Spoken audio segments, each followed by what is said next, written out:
दोस्तों मारी गुज्जूनी मौज चैनल में आपનું સ્વાગત છે। આજના વિડિયોમાં આપણે વાત કરવા જઈ રહ્યા છીએ કે રાકેશભાઈના પપ્પા આજે કેમ ગુસ્સે થયા, છોટુ બેબીને શું થયું અને ઠાકોર ફેમિલીમાં આજે ખુશીનો માહોલ કઈ શુભ ઘડી હતી કે જેનાથી બધાની ખુશીઓ છવાઈ ગઈ ને આજે તો શિલ્પા ભાભી જાદુ બની ગયા અને ઘર આંગણે આ કયા કયા અલગ અલગ જાતના પક્ષીઓ આવ્યા।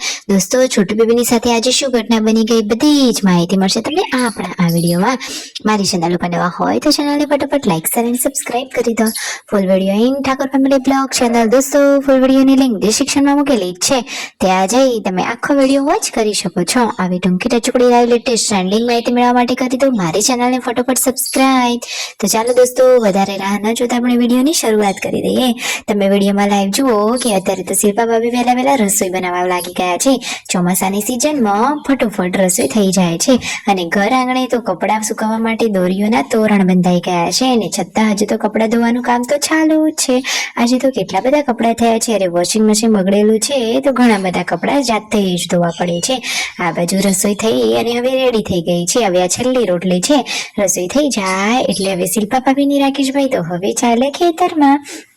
જુઓ તો ખરા કે શિલ્પા ભાભી તો ફટોફટ રસોઈ બનાવીને વહેલા ખેતરમાં ચાલ્યા।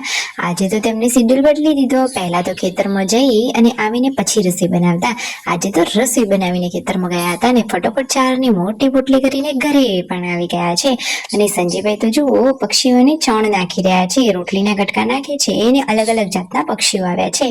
અરે પુણ્યનું કામ તો કરવું જ જોઈએ ને એમાં ઠાકોર ફેમિલી થોડું એ પાછું પાની કરે। જુઓ તો ખરા ને જમવાનું પણ રેડી છે, બધા લોકો તો જમી પણ લીધું, હવે ખાલી શિલ્પા ભાભી, રાકેશભાઈ અને લાડકી યશુ જ બાકી છે, તો એ લોકો પણ હવે જમવા માટે બેસી ગયા છે।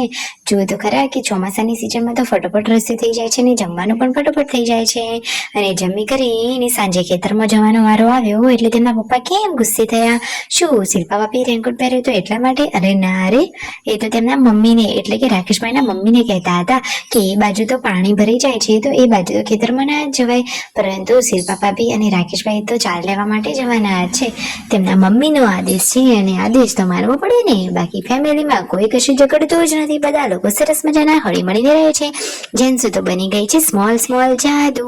અહીંયા જુઓ પૂનમ ભાભીના ચહેરા ઉપર ખુશી છલકાઈ રહી છે। અરે હંમેશા ફેમિલીના બધા લોકો હસતા જ સારા લાગે છે। અને આજે રાતે રસોઈમાં શું બની રહ્યું છે? તો શું હવે શાક અને રોટલી જ બની રહ્યું છે? પહેલા કંઈક અલગ રસોઈ બનાવવાની હતી, આજે તો પાપડનું શાક બનાવવાનું હતું કે પછી સેવ ટામેટાનો પ્રોગ્રામ જ બદલાઈ ગયો? તેમના મમ્મીએ કહ્યું કે સેવ ટામેટાનું શાક બનાવો તો પ્રોગ્રામ ચેન્જ અને પછી ખુશીનો માહોલ એવો હતો કે બધા લોકો જમવા બેઠા અને અંધારા ગોઠમાં બેઠા હતા।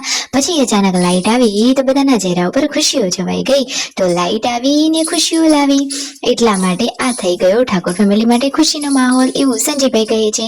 કારણ કે તેમના તે તો વારંવાર લાઈટ જાય છે એટલે પછી જમવા બેઠવાના ટાઈમે લાઈટ આવી જાય એટલે એ તો એનાથી મોટી ખુશી શું હોય? સાચી વાત ને? અને જમી કરીને બધા લોકો જુઓ કામે લાગી ગયા છે ને મિતાંશ તો અહીંયા આ મસ્ત મજાનો રાઉન્ડ વાળો ટેપ રેકોર્ડર લઈને બેસી ગયો છે। અને છોટુ બેબીને આ શું થયું? જુઓ એની તો ટોપી જ તેની આંખ ઉપર આવી ગઈ છે, તો શિલ્પા ભાભી આ ગોદડીની ચેન ખોલી અને તેને ઠીક કરી રહ્યા છે અને એ તો જુઓ કેવો મીઠો મધુરો અવાજ કરી રહ્યું છે। તો રાકેશભાઈ કહે છે કે અરે છોટુ બેબી નાના છો તો સરસ મજાનો આરામ કરી લો, આ તો એકદમ હેપી ફેમિલી છે। Subscribe my channel.